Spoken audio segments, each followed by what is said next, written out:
Hola queridos amigos, muy feliz día para cada uno de ustedes, muy buen miércoles. Queremos extenderles un agradecimiento a cada uno de ustedes que está compartiendo los mensajes del canal, está dando a conocer los videos en diferentes redes sociales.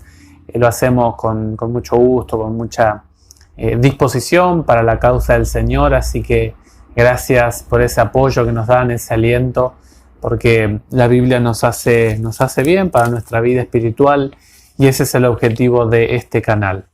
Queremos también pedirle que aquellos que no se han suscrito, que recién ingresan al canal, puedan mirar un poquito de qué se trata. El canal hay videos acerca de qué se trata y también que nos puedan seguir apoyando en sus redes y sus contactos sociales personales. Así que vamos a orar. Hoy nos toca el capítulo número 44 del libro del profeta Jeremías.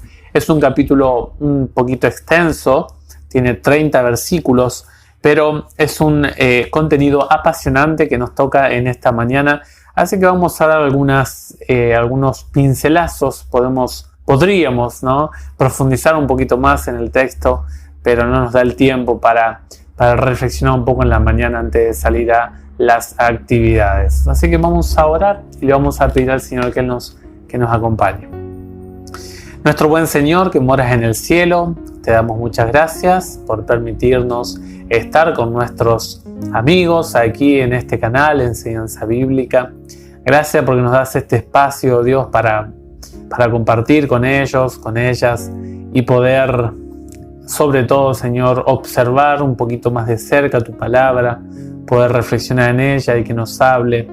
Hoy hay un mensaje muy interesante y es las consecuencias de por qué a veces nos vienen cosas malas. Y en el caso particular del pueblo, tú das muchas veces la explicación de la razón de por qué está ocurriendo esto y que sea nuestra experiencia algo diferente de lo que estaba haciendo el pueblo. Oramos en el nombre del Señor Jesús. Amén. El capítulo número 44 del profeta Jeremías, podríamos darle algún título en particular o alguna idea central, pero podríamos quizá reflexionar en por qué nos viene esta desgracia y podríamos hacer una pregunta. El capítulo número 44, por lo que vemos en algunos pasajes, se escribe esta situación del pueblo unos años después del capítulo 43.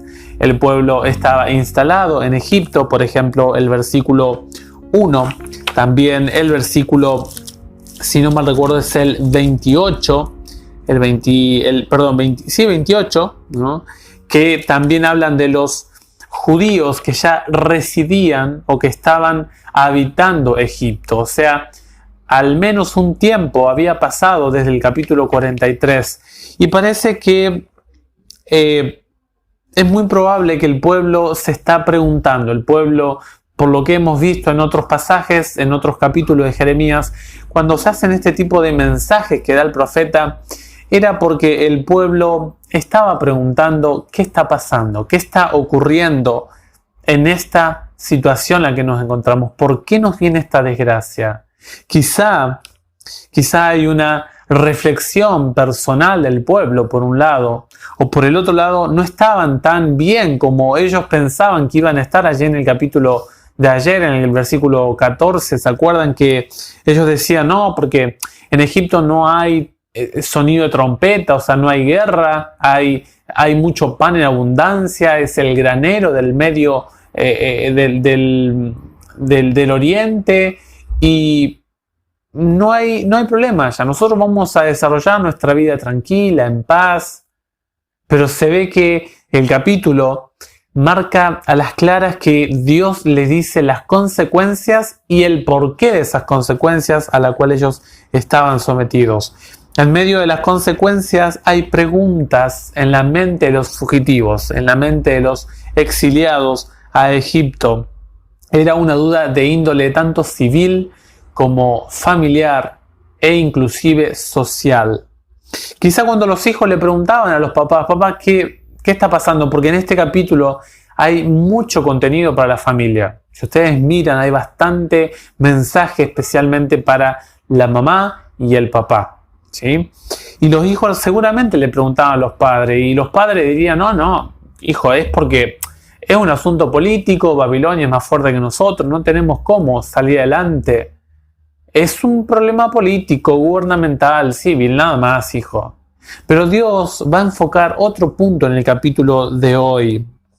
Esa descripción que podrían haber hecho los padres a los hijos no era la descripción del problema, no era la raíz del por qué ellos estaban pasando esa situación. Y Dios va a hablar en este capítulo el por qué estaban pasando ese problema.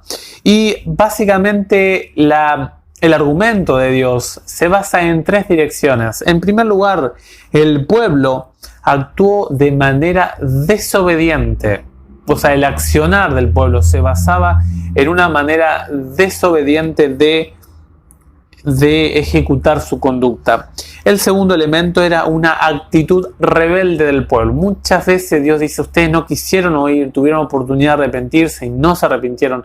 Por lo tanto, el tercer punto es, ahora viene mi juicio, dice Dios. Ahora llega mi sentencia. Principalmente la razón no es civil, no es gubernamental, no es política, sino moral. Una de las razones en el versículo 3 incitaron el enojo de Dios. ¿Por qué? Porque el pueblo era consciente de sus acciones. El pueblo sabía lo que Dios quería de ellos, lo que Dios esperaba de ellos. Dios dice, no hagan esto, no vayan a Egipto, no tomen esa decisión. Y el pueblo dice, sí, nosotros iremos allá. O sea, en otras palabras, desautorizan a Dios, no lo estiman, no respetan, no tienen reverencia ante su persona, su consejo profético. Además, en el versículo 3 se manifiesta la idolatría abiertamente. Dice la Biblia que ofrecían incienso a otros dioses que ellos no conocían ni que les pertenecían. O sea, Dios había dejado el incienso para el tabernáculo. Los sacerdotes debían entrar y ofrecer incienso en el lugar santo a Dios, que se mezclaban con las oraciones del sacerdote y también del pueblo. Pero aquí había un sincretismo idolátrico. Combinaban elementos de la adoración verdadera con la adoración falsa. Cuidado, queridos amigos, queridas hermanos. Cuidado con nosotros conocer los mandamientos de Dios. Y ese conocimiento nos hace responsable de cómo vivimos después de ese contacto con los mandatos morales de Dios. Y esto es muy, muy importante porque nosotros podemos estar transitando el mismo camino del pueblo de antaño. En el versículo 4 dice que practicaron abominaciones, no escucharon la voz de Dios, no quisieron oír la voz de Dios. Terquedad auditiva, no querían oír la voz de Dios. En el versículo 5, no queriendo escuchar, desarrollaron una actitud rebelde. No quisieron dejar la idolatría. El problema no era que no tenían información de Dios, sino que al tenerla elegían algo diferente que Dios les proponía, a lo que Dios le proponía, ¿no? Y finalmente en el versículo 6 obviamente se habla de la ira de Dios. Dios dice, ahora viene mi enojo, viene mi ira, viene mi sentencia, lo que hablamos al principio, el juicio de Dios. Es interesante que en varios versículos, por ejemplo, en el versículo 7, van a ver ustedes que, y en el versículo 11 se habla de Jehová de los ejércitos. Muchas veces se emplea en este capítulo este título de Dios. ¿Por qué?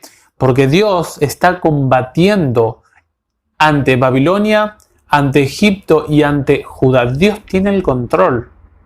Y Dios en este nombre nos indica de que Él gobierna las naciones y Él dirige y conduce a su pueblo aquí en la tierra. En el versículo 7 se muestra de que el mal, la práctica del pecado, el estar en contacto íntimo con el pecado, lejos de darles tranquilidad, darles vida, el pecado, queridos amigos, lastima. El pecado jamás nos deja de igual manera. Nosotros nunca vamos a quedar en el mismo estado en el cual nos encontramos la primera vez cuando nos contactamos con tal pecado en particular. Dios le dice, les gusta auto lastimarse. ¿Les gusta a ustedes mismos golpearse en contra de la pared? Es como si agarrara un elemento punzante o cortante y por gusto me lastimara. Dios dice, es innecesario ese dolor. Eres practicante una especie de masoquismo espiritual. ¿Tan difícil es entender? ¿Tan complicadas son mis palabras? De lo que preguntábamos ayer en el capítulo 43. El dolor, dice el versículo 7, alcanza tanto a hombres como a mujeres, así también como a niños y a pequeños. ¡Qué tremendo! El versículo 9, un pueblo que olvidó su historia. Y esto es muy importante porque Dios dice, ¿acaso han olvidado la maldad de sus padres, la maldad de los reyes de Judá y de sus príncipes, la maldad de ustedes mismos y de sus mujeres cometidas en el país de Judá y en las calles de Jerusalén? Jeremías es un profeta que en sus 43 capítulos específicamente habló a los varones de Judá. Pero en este capítulo vamos a ver de que dedica un mensaje solemne a las damas del pueblo. Y vamos a ver de que las damas del pueblo incorporaron una divinidad, una deidad que se impregnó en el pueblo de Judá. Por lo tanto, hay un mensaje muy importante en el versículo 9 también. Un pueblo que había olvidado su historia, olvidaron la historia del paganismo en el pueblo mismo, olvidaron en el corazón del pueblo cómo el paganismo causó estragos, causó problemas, causó disensiones para con ellos mismos. Allí actuaron todos los niveles sociales, dice el texto 9, príncipes, reyes, mujeres y varones. Todos por igual, una decadencia espiritual a nivel nacional. El profeta les hace una recorrida histórica y se acerca hasta el tiempo en el cual está viviendo el pueblo. Dice el versículo 10, hasta el día de hoy. Noten que lleva del pasado, lo más lejano, a lo más cercano y lo lleva al tiempo presente, el cual quiere contrastar el profeta al hablar. Dice, el profeta les hace una recorrida histórica y ahora le dice, ustedes hoy tampoco quieren rendirse a Dios. Y justamente el pueblo cuando va a responder, porque después del 15 al 19 el pueblo responde, vamos a ver de que el pueblo argumenta también con el pasado. Pero lejos de aprender de ese pasado, se aferra a los caminos tortuosos que siguieron sus padres a sí mismo en el pasado. El versículo 10 dice, no han sentido dolor ni tienen deseo de arrepentirse. No hay voluntad de cambio. No hay un anhelo de volver de su pecado. Desprecian la ley de Dios y menospreciaron cada mandato de la misma. Específicamente se están atacando acá el primero y el segundo mandamiento. En otras palabras, se están transgrediendo, están pecando, porque eso es pecado, por el primer mandamiento y el segundo. Los versículos 11 y 12. Nuevamente Jehová de los ejércitos. Estoy peleando contra ustedes, dice Dios. Voy a traer muerte a todos ustedes, alcanzando desde el más pequeño hasta el más grande. Y los versículos 13 y 14. Los judíos fugitivos en Egipto no volverán a Judá. Esa tierra que les causa suspiro, que anhelan su tierra natal, no volverán allí. Ahora, el pueblo, en los versículos 15 al 19, el pueblo responde. El pueblo se defiende, da su opinión. Y vamos a ver que del 15 al 18 hablan específicamente los varones. Y vamos a ver que en el versículo 19 hablan las damas. Y vamos a ver de que el caos espiritual se abarca tanto para los varones como para las mujeres y en otra perspectiva para toda la familia. Toda la familia inmiscuida en la idolatría o en la falsa adoración. Uno pensaría que, recuerdan ustedes que el rol de conducir espiritualmente a la familia, Dios lo designó al varón. Esa es una responsabilidad del varón. Y se ve desde los patriarcas hasta los profetas e inclusive la responsabilidad de los distintos sectores del pueblo de Dios, de Judá. Y acá esperamos que, el hombre, al menos el varón, ¿no? El varón dijera, Señor, hemos pecado. Reconocemos que hemos fallado, que no estamos cumpliendo nuestros roles, las exigencias que tú nos has dejado. Lo reconocemos e hicimos mal, pero Señor, ayúdanos a cambiar. Queremos elevar nuestras familias en la moralidad. Pero saben, estos hombres, estos varones, actuaron de una manera osada. Le mostraron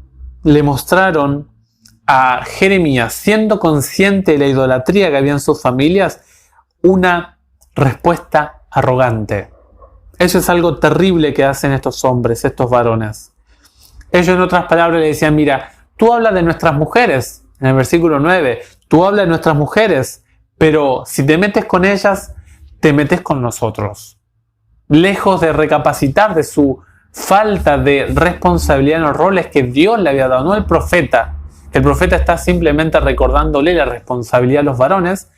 Estos varones pelean y discuten con el profeta. Por lo tanto, dice el versículo 16, no te escucharemos. La palabra que tú nos traes, nosotros no la obedeceremos. Que te quede claro, Jeremías, que de nuestra parte no contás con el apoyo espiritual en nuestras familias. Y qué triste es que esos hombres dejaron el espacio vacío que Dios le había dado para su familia. Te haces representar por el nombre de Jehová, pero no es así. Eres un mentiroso, Jeremías. No te creemos, le dicen estos hombres al profeta. Vamos a obedecer, dice el versículo 17, no tu palabra, sino la nuestra. Vamos a seguir en nuestros deseos, vamos a andar en nuestra voluntad. Seguirán en la idolatría y específicamente ahí nombran cuál es la diosa o la divinidad a la cual era el centro, el objeto de su adoración, y era la reina del cielo. Y ahora le dicen, mira, Jeremías, hemos hecho un examen, hemos hecho una evaluación, y cuando nosotros evaluamos la obediencia que teníamos hacia esta divinidad, nos iba bien, progresaba, todo iba tranquilo, teníamos paz, teníamos comida, teníamos organización familiar, éramos felices. Allí en Judá no nos faltaba nada, una religión por conveniencia. O sea, sigo esta divinidad porque con ella me va bien. Nosotros queremos que nos vaya bien. La reina del cielo, recuerdan ustedes que tenía diferentes nombres, Astarte, Astarot, ¿sí? Estaba en los sirios, en Fenicia, más adelante, en Babilonia, más adelante en los tiempos de Pablo, en Éfeso, en la Diana, en los Efesios. Había diferentes nombres, pero la diosa era la misma. Era una diosa de la fertilidad, del sexo, donde proponía una proliferación de la familia, ¿no? Era una diosa que representaba todos estos tipos de intereses espirituales. Y el pueblo decía, queremos prosperidad, queremos tranquilidad para nuestros hogares, por eso confiamos en esta diosa. Versículo 18 dice, desde que dejamos de hacerlo, nos pasa todo lo malo.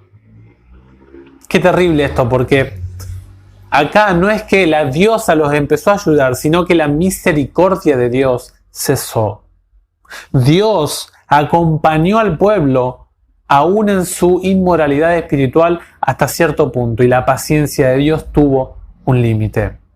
Y cuando Dios acabó ese límite fue cuando empezaron los problemas. Todos los anuncios de los profetas, desde Israel del norte, todos los profetas que anduvieron por allí, todos los profetas que comenzaron a predicar en el reino de Judá, ya anunciaban la sentencia.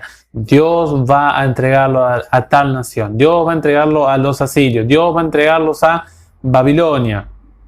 Y el pueblo no obedeció, no prestó atención. Por lo tanto, ocurrió que Dios dijo, basta, hasta aquí. Y allí empezaron los problemas.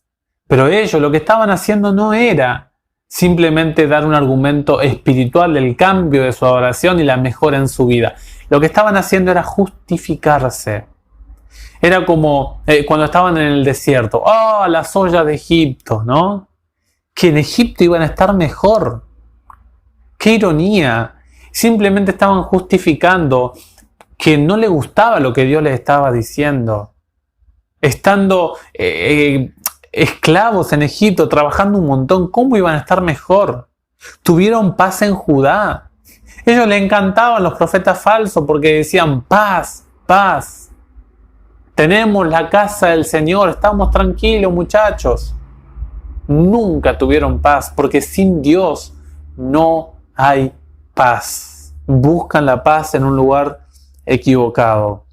Y ahora en el versículo 19 van a hablar las damas. Y las damas van a ser más sinceras que estos varones. Van a ser más honestas que estos hombres de Judá. Y las mujeres van a ver de que esta participación nefasta que tuvo el varón para con Jeremías va a envalentonar ahora la respuesta del sector femenino. Todo lo que hicimos, dicen las mujeres, eso de preparar los hornos, preparar la masa, preparar distintos tipos de tortas para la reina del cielo, nosotros lo hicimos con nuestros esposos, nosotros lo hicimos con nuestra familia, nosotros lo hicimos porque ellos nos daban su consentimiento. Y esta palabra consentimiento es impulsar, es apoyar, es alentar a hacer una falsa oración. O sea, los esposos jamás le dijeron, mi amor, lo que estás haciendo está mal. No lo hagas. Cambia eso porque eso no está bien, eso es idolatría. Nunca los esposos hablaron, sino que tomaron una posición de complicidad silenciosa. Tomaron una postura pasiva ante la idolatría programada con las damas. Y el profeta le va a decir en el versículo 25, ustedes las mujeres con su boca han declarado esto y con sus manos lo han llevado a cabo. Primero se habla y luego se ejecuta el pecado. Los hombres habían abandonado su rol espiritual, por eso las mujeres ocuparon el rol del hombre, del varón en la casa y empezaron a ser las guías espirituales de la casa. Qué terrible es esto cuando el varón o los roles que Dios ha dado a la mujer no son cumplidos en el hogar. El hogar, cuando pasa esto, sufre. En el hogar no hay paz cuando se cambian estos roles, porque Dios lo hizo. No era al principio así, pero el pecado, Dios organizó a la familia por el pecado de una manera especial. Y cuando nosotros no nos acomodamos a esa organización, a esa estructura dada por Dios, vienen los problemas.